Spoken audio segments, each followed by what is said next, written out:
In the middle of a field, officers Judith and Reinert find the dead body of Live.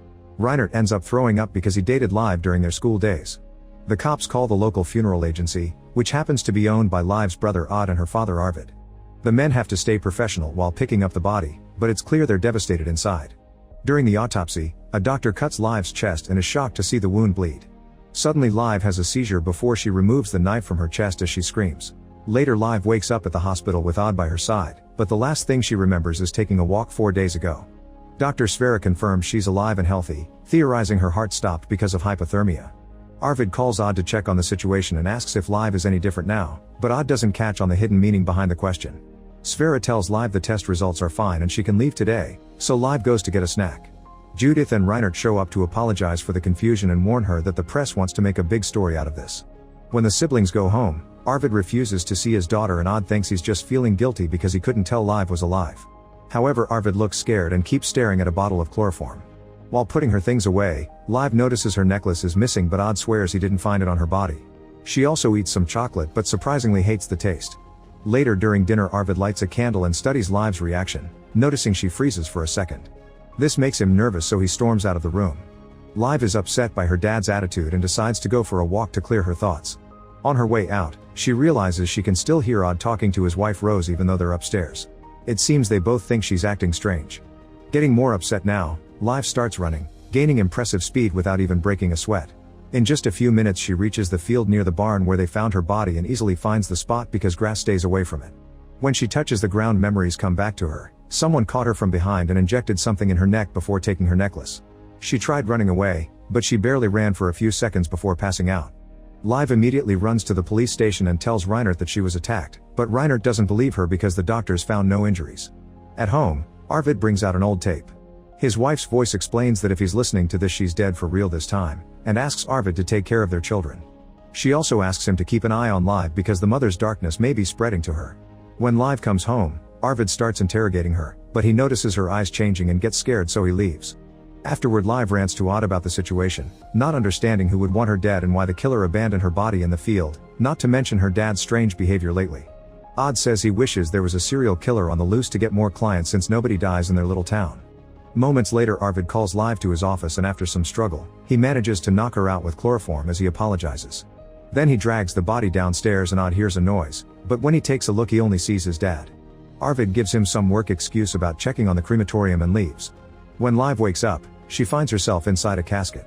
She starts screaming and pushing, but Arvid ignores her. He pushes the casket into the crematorium and turns on the flames, thinking he's doing the right thing. The heat makes Live freak out and she finally manages to break the wood to get out of the casket.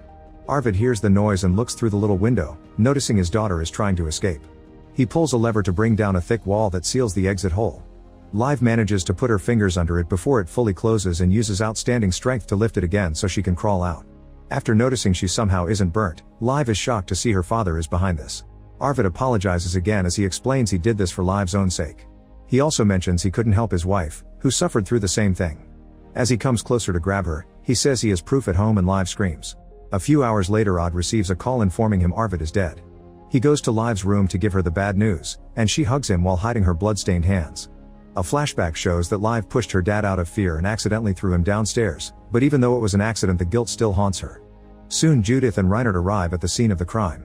Judith thinks it's a simple case of an old man tripping and falling, but Reinert points out it's suspicious the same family had 2 mysterious deaths in a week.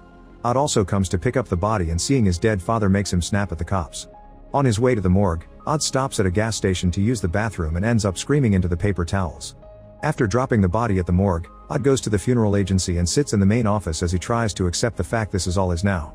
In the drawer, he finds a bunch of envelopes from the bank so he goes to see the family's financial advisor. It turns out Arvid had a lot of debt, which will now be in Odd's name. He has 2 weeks to pay or the family will lose the house because of the mortgage. When Odd returns to the office, he discovers some kids painted dirty graffiti on the window. He immediately starts cleaning and is interrupted by Martin, who tells him he can get more clients if he offers a discount and leaves a brochure promoting his sales classes. At home, Live looks around his father's place and finds the tapes. She listens to her mother describing some darkness inside her and how she couldn't stop it from taking over her, not to mention her request to Arvid to do something if Live ever goes through the same thing. Furious, Live throws the tape on the ground. Rose hears the noise and tries to offer her support, but Live hides the tape and says she'll go to work anyway because she needs a distraction. Live is a nurse at a retirement home, and when she has to take a blood sample from an old lady, she is distracted by the pulse under the wrinkly skin, as if it was hypnotizing her. When the blood comes out, Live gets distracted again and her eyes change color. The syringe falls from her hand and she almost passes out, but her co-worker Mathieu catches her just in time. Live rushes to the bathroom and nervously washes her hands, but she can't wash off the bloodstain on her uniform. She tries sucking it off and her eyes change color again as she starts to enjoy it. Looking at herself in the mirror makes her realize the darkness her mother mentioned means becoming a vampire. She starts sucking the bloodstain again, but it's interrupted when Rose comes to check on her. Live tells her she just felt dizzy and now she's doing better, but Rose thinks Live isn't okay because of the grief and sends her home. At the morgue, the forensic doctors open Arvid's chest and are shocked by what they find. They immediately call Judith and Reinert to tell them Arvid's ribs are broken, which means someone pushed him. Now Reinert believes Live's story and thinks someone is going after the whole family. Meanwhile, Live returns to the field to search for clues but doesn't find anything. At that moment she's found by Reinert, who informs her he'll start a formal investigation. Live plays along but can't stop staring at the veins in his neck. She leans to try to bite him and Reinert thinks she wants to kiss him, so leans in as well, making her snap out of it and pull back. Afterward she goes to see Sverre and tells him she's been feeling dizzy, so he takes a blood sample to run some tests. Later at dinner, Rose offers a toast in Arvid's name. Odd shares that he met with their financial advisor but doesn't say anything about the debt. While he talks, Live keeps getting distracted by his chewing and suddenly snaps, yelling and throwing her fork. Embarrassed by her outburst, she runs to hide in her room and notices that her eyes changed color again. Desperate for answers, Live checks the other tapes and discovers her mother would lose her mind when the kids cried too much. The woman also kept saying she needed at least a little sip of blood. In the middle of the night, Live sneaks out of the house and goes to the retirement home. She grabs the syringe and takes a blood sample from her patient, telling her that it's just some routine tests. After the old lady falls asleep again, Live cleans the puncture wound and licks her finger, once again confirming she likes the taste. This causes her to grab the blood bag and start drinking, but looking at herself in the window makes her feel guilty again. When Live is about to leave, the old lady goes into cardiac arrest. Live tries to give her CPR but it's too late, the woman is dead. She presses the emergency button and hides under the bed before Mathieu comes in. He also tries CPR and quickly gives up, so he offers a prayer for the old lady before leaving. As soon as he's gone, Live tries to escape only to discover Mathieu locked the door, and the windows are always locked for security reasons. The next morning Rose comforts Odd, who has to prepare his own father's body for the funeral. He's about to confess the debt but he's interrupted by a call asking him to pick up the old lady from the retirement home. Odd can't help being happy that someone who isn't family died because it means business. Meanwhile, Reinert is checking all the security cameras in town. Judith still thinks the idea of a serial killer in their little village is ridiculous and reminds Reinert sometimes people just die from a heart attack. Since Reinert insists, Judith shares the story of how she used to be obsessed with the case too. She pushed the subjects very hard with her interrogations and now thinks it was all this stress that caused Live's mother to self-delete, so this is why she doesn't want to announce there's a murderer unless there's more definitive evidence. Judith also thinks Reinert is obsessed with the case because he likes Live and wants to impress her, not because of law-related reasons. Soon Odd and Mathieu enter the dead lady's room to move the body, so Live has to hide under the bed again. Odd bends over to pick up a fallen bottle, but thankfully he doesn't see his sister. He also lowers the bed and Live worries the machinery may crush her, however it doesn't go that low. After the men are gone, Live tries to leave and is blocked by the patient's sons. She has to pretend she was working and offers her condolences before finally fleeing. When she gets home, she throws the rest of the blood in the sink. In the afternoon, Odd begins preparing the funeral and finds a note from Arvid saying he wanted a casket that was damaged and couldn't be sold. Odd wants Live to prepare a eulogy and at first she refuses, but she changes her mind when she sees the stress her brother is under. At that moment Odd notices Live's eyes have flecks of a different color and she immediately denies it, but when she goes to the bathroom she confirms it's true. Afterward she goes for a walk to clear her thoughts and is found by Sverre, who wants to run more tests. However, Live says she feels just fine now. When she returns home, she tries to write the eulogy but keeps getting distracted by the blood bag in the trash can. She closes the door to avoid seeing it, but then a fly comes in and the buzzing sound hurts her enhanced ears.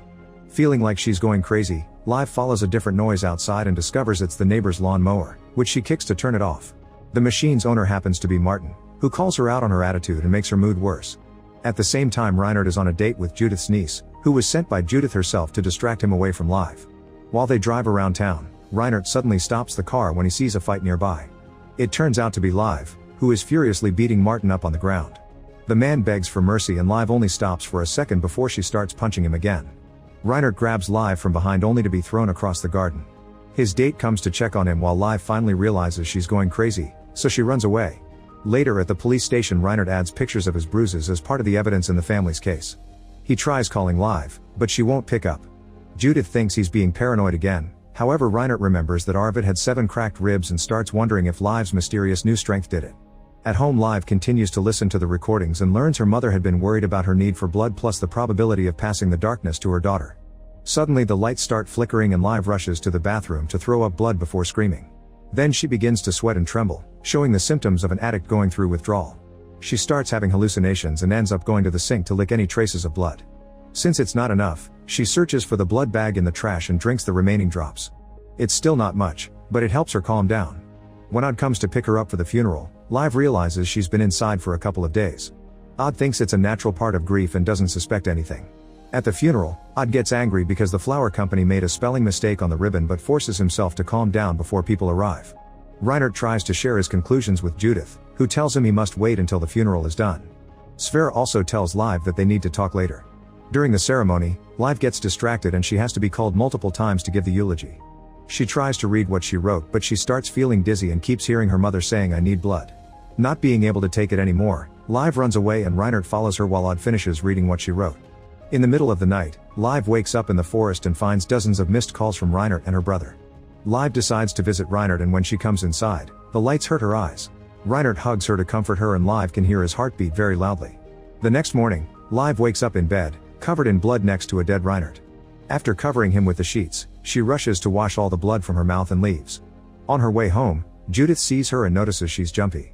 She only wants to know if Live has seen Reinert because he hasn't come to work, but Live pretends she doesn't know anything. Meanwhile, Odd follows Martin's advice and offers a discount to the old lady's sons to try to sell an expensive casket, but it doesn't work. The sons get even more annoyed when Odd makes a dark joke, so they buy the cheapest model and refuse any decorations, meaning this job won't give Odd much money. When Live comes to the office, she wants to confess what's happening to her but Odd talks first and finally admits they'll lose the house soon. Live stares at the big casket the clients bought and gets an idea. At that moment Rose comes by to mention that the bank called, so Odd tries to come up with a lie while Live steals some gear. On her way out, Live notices Judith overseeing a car crash in the streets. Sverre also passes by and reminds Live she must go to his office later because they need to talk. At the same time, Judith looks at the books that fell from the crashed van and discovers happy powder hidden in the covers. Live returns to Reinert's house and cleans all the blood from the floor before putting the body in a bag. Reinert's phone keeps getting calls from Judith, so Live unlocks it using his face. Pretending to be Reinert, she texts Judith saying he's sick and won't go to work today. A skeptical Judith goes to check on him anyway and since nobody opens the door, she checks the garage and finds the car there. Live uses the funeral gear to leave with the body before Judith can see her, and in her hurry she doesn't notice a bloodstain on the wall. Moments later Judith sees Live crossing the bridge and asks about the package she's carrying, so Live pretends it's just some stuff she's bringing from the family storage unit. When Live makes it to the funeral house, she unwraps Reinert and notices the bite mark on his neck. She decides to cover his head with plastic and tape to avoid any leaking, then she pushes Reinert into the old lady's casket, hiding him under the sheets. When Odd hears a noise, he comes to check and Live pretends she padded the casket up a little so it wouldn't look so empty, which Odd considers a good idea.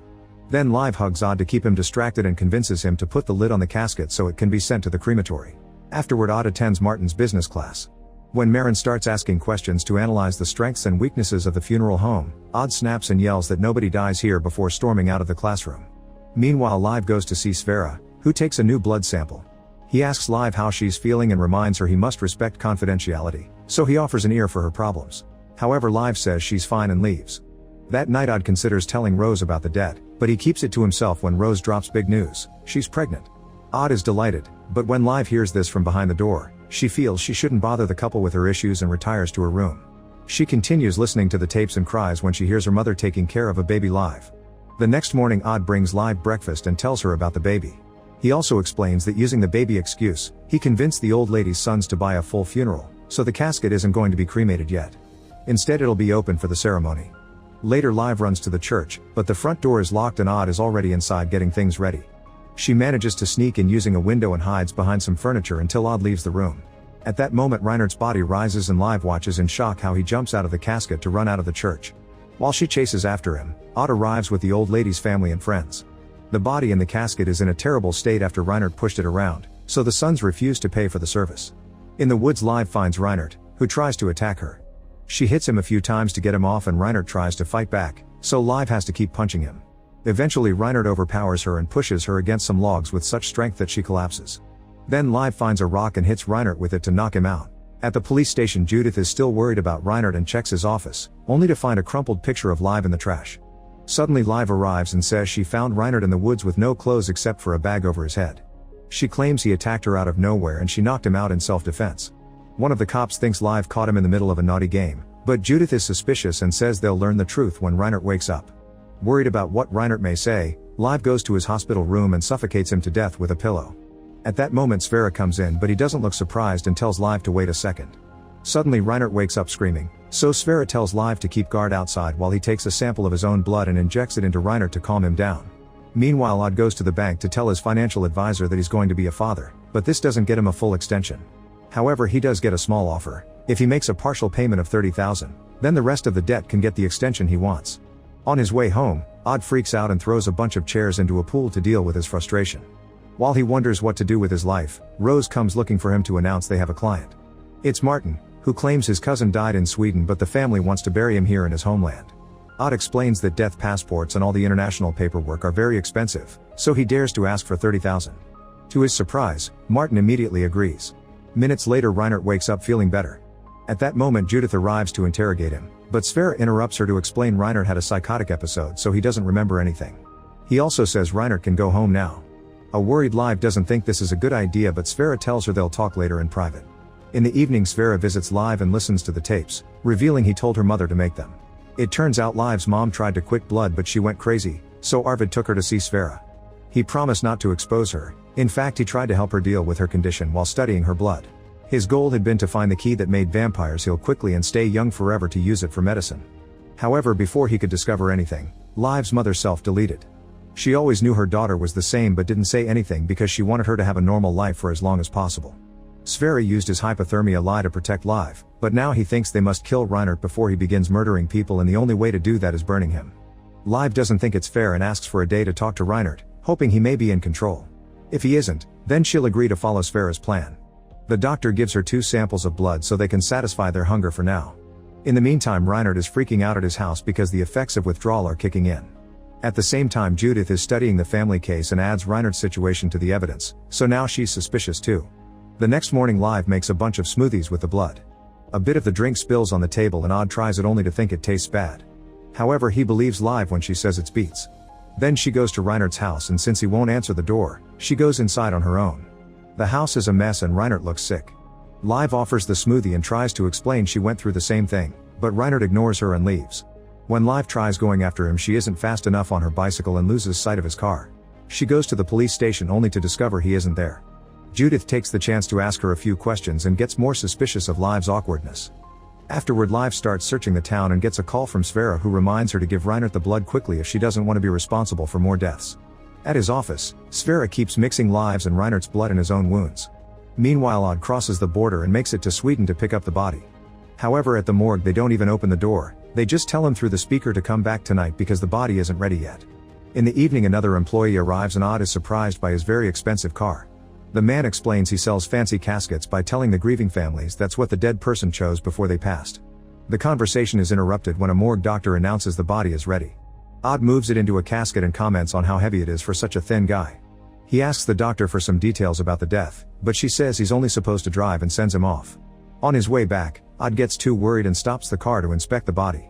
When he pokes into the autopsy wound, he discovers illegal happy powder hidden under the skin. A furious Odd immediately calls Martin, who mocks him for believing anyone would pay $30,000 for a normal body. Martin reminds Odd of his situation, and Odd is so desperate that he has no choice but to play along. Once he makes it to the border, he turns up the heat in the car to make the rotting stench worse. The cops see the paperwork is in order and assume the dogs are reacting to the smell of the dead body, so Odd is allowed to pass without issues. Moments later, he delivers the body to Martin, who immediately pays him the job in cash while his accomplice opens the body to confirm the powder is fine. Afterward, Odd feels so guilty that he hides in the bathroom of the gas station to clear his thoughts. He stays there for 2 hours, so an employee calls the police. When Judith comes to check on him, Odd tells her he's stressed over money issues. Judith points out he could sell the storage unit, and when Odd says he doesn't have one, she becomes even more suspicious of Live. In town, Live keeps searching for Reinert, but she starts feeling dizzy, so she has to drink most of the smoothie. She stops picking up Sverre's calls, so he goes out to search as well. At that moment, Reinert finally gives in to his hunger and starts chasing after a kid on the street. The child trips and falls, causing a bleeding wound that makes Reinert even crazier. Before he can attack, Sverre appears behind him and gives him an injection to put him to sleep, revealing he was the one who injected Live too. By the time Live's enhanced hearing takes her to the same spot, Sverre and Reinert are gone, and since there's blood on the ground, she assumes the worst. She immediately calls Sverre, who tells her he stopped Reinert and asks her to go to the old barn.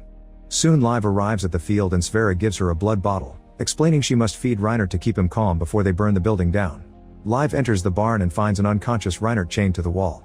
Suddenly she hears a noise and discovers Sverre has locked the door with more chains so he can kill them together.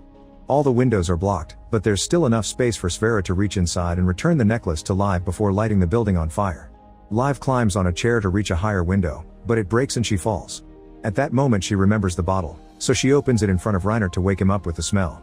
Then she steps back, causing Reinert to go crazy and break the chains and the wood he's tied to. Live continues moving, and when he's about to attack her she ducks, causing him to burst through the blocked window. Now Live can come out too, and when Sverre notices he tries running away. Live chases him and furiously tackles him to the ground, so Sverre starts making up excuses. He says he knew Live would come back from the fire and that he could give her blood to live a normal life. However, Live is blind with fury and starts choking him, not stopping until he reminds her she's not a murderer. She cries at her own actions as she lets Sverre go, only for Reinert to show up and start choking Sverre too. Live feeds him the blood from the bottle to stop him, but it's too late. Sverre is now dead, and now that Reinert has a clear mind, he starts crying as well. Afterward the duo takes Sverre's body to the funerary home. Live explains that the embalming equipment takes the body's blood out to replace it with chemicals, which means they can drain Sverre to have a good blood supply and burn the body later. The machine starts working and Live fills any jar she can find around. Once they're done, they put the body in the trunk of Reinert's police car. At the same time Odd can't sleep because of his guilt, so he goes to the office and burns the money. At that moment Live comes in to look for the crematorium keys, but has to chat with her brother instead. Odd admits the bank is taking the house soon and the only way to save it would be someone hiring an exceptional funeral. Live hugs him and promises something will turn up. Outside, Judith finds Reinert in his car and gets in to tell him she's very close to solving the Arvid case. Suddenly she smells the stench but assumes Reinert farted and leaves. Then Live comes back and announces they aren't burning Sverre because Odd needs a funeral. At first Reinert refuses, but Live reminds him he's a cop so he can manipulate the evidence. In the morning Reinert goes to the police station as usual and hears Judith discuss the family case. Now she thinks that having suspected Live's mother back in the day hadn't been wrong after all. The conversation is interrupted by a call from the hospital saying Sverre was found dead in his house. At the same time Odd gets the same call, which puts him in a very happy mood. Minutes later Odd arrives at the doctor's house to pick up the body and Reinert says he died of natural causes. He points out Sverre was old, stressed from work, and drank a lot. Odd notices the body is still fresh but believes the cop's conclusion. Afterward Reinert reports to Judith that he didn't find anything weird so an autopsy isn't needed, but Judith is still suspicious. At home Live hides all the tapes and drinks Sverre's blood for breakfast. Reinert shows up to say he can't do this anymore and Live comforts him, promising they'll work it out. When Reinert misreads the moment and tries to kiss her, she pulls away. Thinking she's just using him as an alibi, Reinert leaves. At the funeral house, Odd tells Sverre's sister how well he knew the doctor and points out all the expensive things Sverre liked. This convinces her to buy the fanciest casket and the best funeral service. After she leaves Odd prepares the body while dancing to loud music to celebrate the great sale. Live is glad to see Odd so happy, but she starts to worry when Odd notices that Sverre's body isn't stiff yet. He wonders if he should tell the police, but Live points out that if they take the body back for an investigation they won't get the funeral money in time, so Odd agrees to stay quiet. That night Live tries calling Reinert but he won't pick up, so she leaves a message saying she does care about him. Odd is still haunted by his guilt and interrupts the embalming preparations to tell Rose the truth. In the morning Live is woken up by the sound of Odd and Rose arguing. Rose thinks Odd should take care of his family, but Odd is afraid of losing his license if he hides things from the cops. Hearing this, Live runs out of the house. At the police station Judith calls her boss to get authorization for an autopsy on Sverre. Her boss agrees and says that if she gets enough evidence from the autopsy, she can arrest Live.